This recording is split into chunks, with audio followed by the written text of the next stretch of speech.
And I'm back. I hit the wrong key and stopped the last recording, and I meant to pause it. This is another byway along the way to looking at our trades, Lives of the Former Parrot Heads. I wanted to share with you a screen you may not be aware of, but if you go into History and News, Team Index, you can go into Batters, click over here on Leaders, Batters, and find Team Batting Career Leaders, Team Batting Single Season Leaders, Batting Average, On Base. You can find the pitching leaders as well. You can see who's your batting average career leader in plate appearances. This is a great little blast through the past, and I've kind of used some images and toured through here in the past. You can see Juan Lopez, our great first baseman, corner infielder and corner outfielder, has he owns our records. Roger Green owns a bunch, and two longtime Key West Parrot Heads, Chattanooga Chaosians. So let's see, at bats in a career, Juan Lopez by a mile over Roger Green, who has a lead over Ramiro Gomez. Awesome. Ramiro Gomez. X-Pad, Xavier Padilla, in there, Jerry Armstrong, Havoc, Mark Combs, Eric Dickey, David Machado, Ronnie Duncan. This is fascinating stuff. Runs in a career, I should say. Hits in a career, Juan Lopez. Again, the cast of characters. It's fascinating. Very fascinating. I love it. Total bases in a career, Juan Lopez by a ton. This is why I was so reluctant. I put him up on the trading block very reluctantly. His contract expires in this year, 2018, and I simply, no matter how I slice it, I cannot afford to sign him to an extension at the kind of money he's making, which is $12 million this year. And I got Roger Green. He's coming in arbitration. He's demanding $10 million a year. I can't pay him $10 million a year, so oh well. All good things must come to an end, right? But this is why I'm so reluctant to give up Juan Lopez. He's an Iron Man. He's been everything for us. He holds all of our team records. Much beloved figure in Key West. Yep, home runs, RBIs. I guess I was looking at plate appearances earlier. Caught stealing. Steals, where's stolen bases, single season. You see Roger Green owns all the records. It abruptly ended in 2015 when I put the brakes on everybody. Stolen bases, career, caught stealing, walks, hit by pitch. PJ King, hit by pitch. People didn't like him too much. 22 times. Masao Toshima, he's long gone. Hit by pitch 21 times. I'm glad they don't do that too much anymore.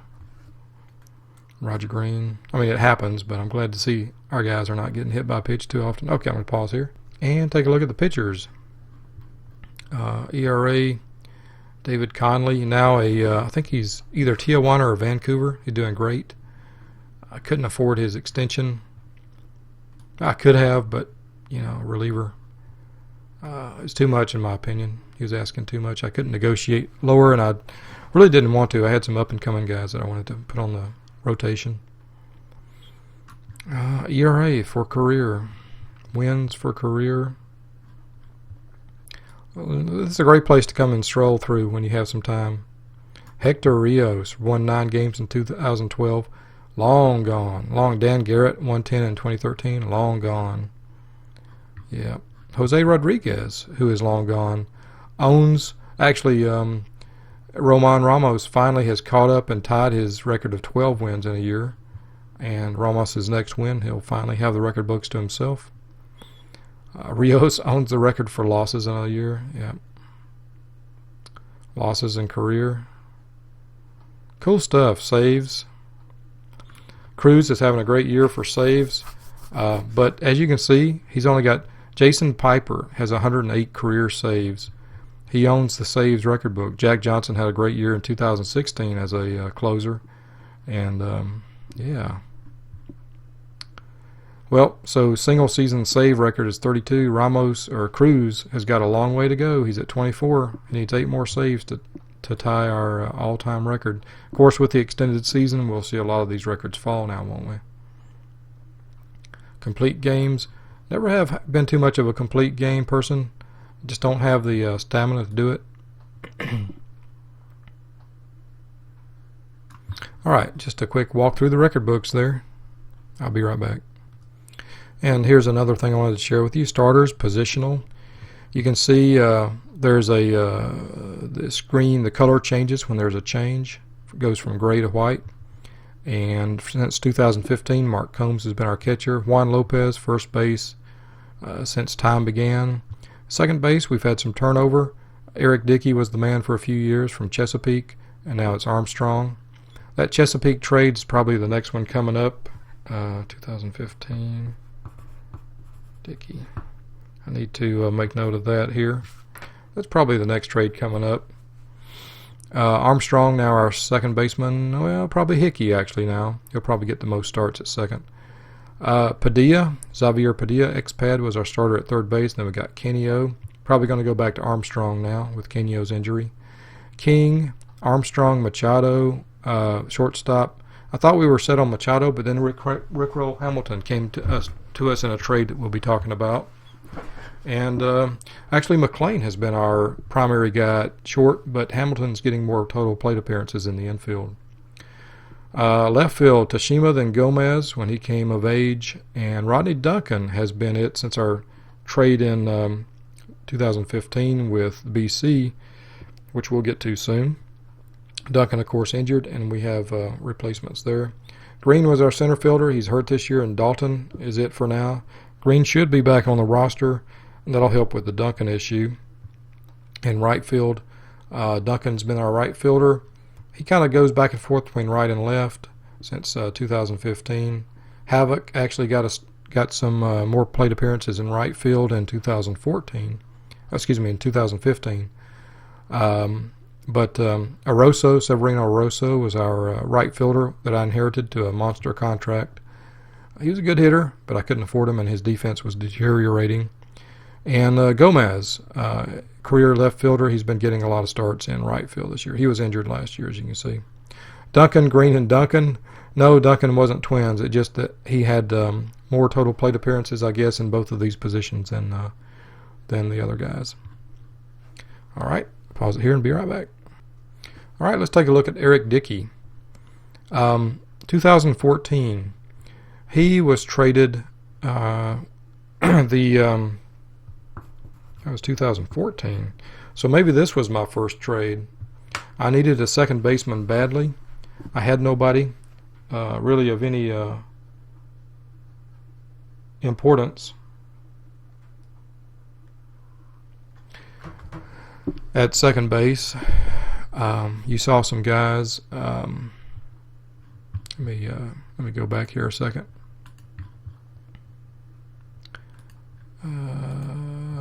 Starters, second base, Hickman, Marsh, shortstop, King. No, Lopez. Claudio Lopez was the guy I was trying to think of. He was our second baseman, and we really didn't have a second baseman.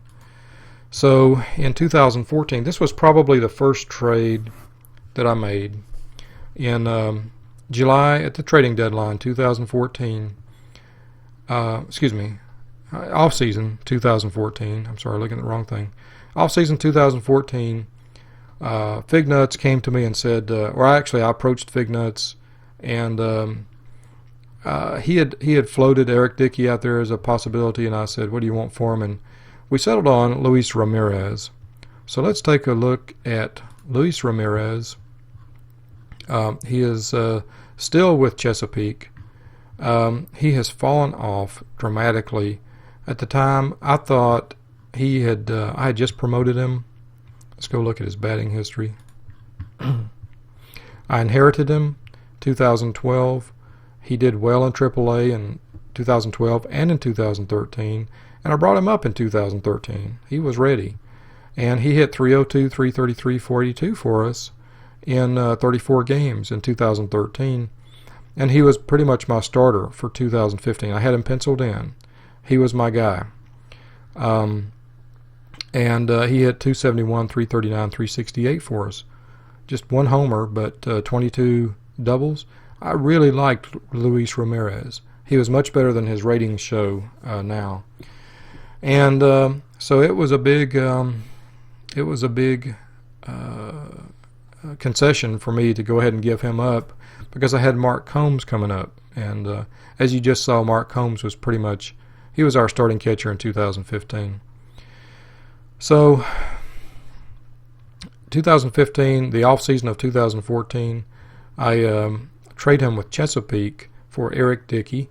It's really, for Chesapeake, it was as much about moving salary as anything, because Dickey was drawing a big salary, as we're about to see. And I had made some changes. I got rid of Severino Oroso, and I could finally absorb some salary. And Dickey was what I needed. He really stabilized our team, and he was responsible for the, as much as anything, for the Key West resurgence in 2015. Pause it here for a second. As you can see, though, Ramirez really never, even though Chattanooga, Key West is in a, it's hard on hitters, he did well for us. He did okay. Chesapeake started him in Glendale, their AAA affiliate.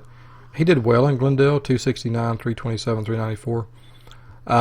But they called him up to the big club, and he just floundered. He had a decent on-base percentage, 294, but his batting average, 214, he just never recovered. They sent him back down to Glendale, 2016, and he hit great, 305, 380, brought him back up. He had 40 at-bats, only made 9 hits, hit 225, 250. In 2017, he stayed up at the club, but didn't get a lot of at-bats, hit 196, sent back down. He's currently in Glendale again, and he's tearing it up in Glendale. So it looks to me like Luis Ramirez, the catcher, our great hope at catcher, he was my first great prospect hope, actually. He's busted. He has fallen off the table at Chesapeake, and I think it's fair to say we got the better of that trade. Eric Dickey's a free agent now. He's not cheap, but he's an Iron Man, and he'll give you some starts. His defense has really deteriorated quite a bit, but he could still play second base. I'm sure he could be trained at first base, but he's 34, and he's going to make some errors, but he can still hit the ball. And let's go look at his batting.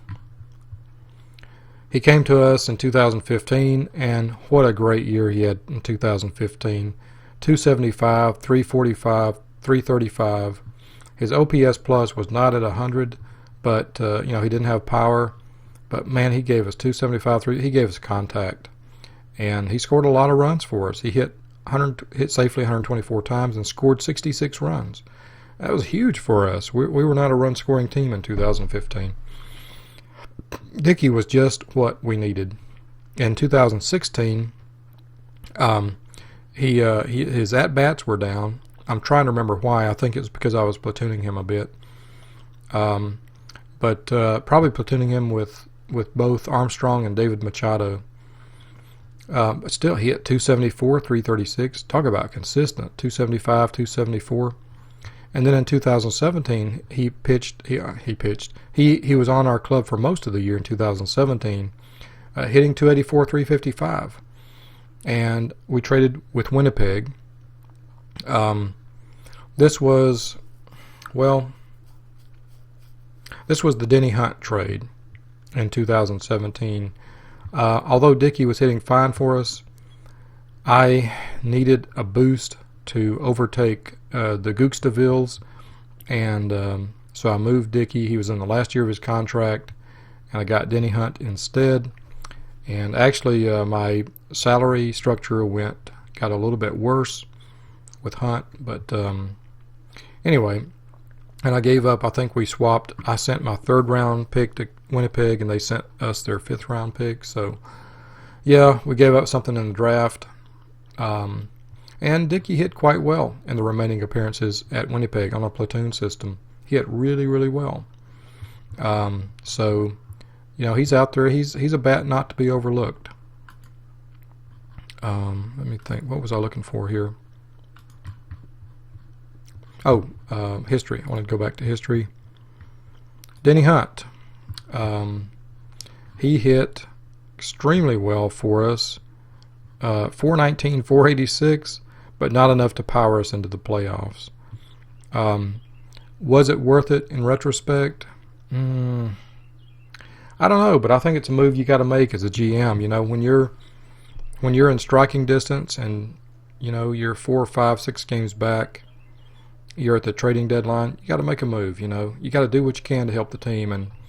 And Hunt, man, he did everything in his power to help us into the playoffs, but it just didn't happen. Anyway, that's a later trade, 2017. Yeah, you can see we sent our 5th round pick to Winnipeg, or our 3rd round pick to Winnipeg. They sent us their 5th round pick. Just a loaner, a rental, as you would say. But so was Dickey. Let's go back to Dickey and look at his history, actually, is what I wanted to look at. His contract, yeah. So, see, Chesapeake, one reason they had moved him to us was to offload his 6-year, $60 million contract. And he was in the 3rd year of it when we got him. Actually, his 2nd year of it. And he had a great 2015, 16, and we traded him in 2017. And his final year was a team option year. So I think it was like a $2 or $3 million buyout. And Winnipeg absorbed that. That was the other part of the deal you don't see here, is Winnipeg absorbed the buyout for that. All right, man, I am just a rambling today, aren't I? So the Eric Dickey trade, Eric Dickey for Luis Ramirez, we took on salary, but he was a great part of the team. So it was a good trade for us. It did not work out well for Chesapeake, except they did move the salary. They freed up the salary cap that they could, work with somebody else. They could find somebody else. All right, be right back.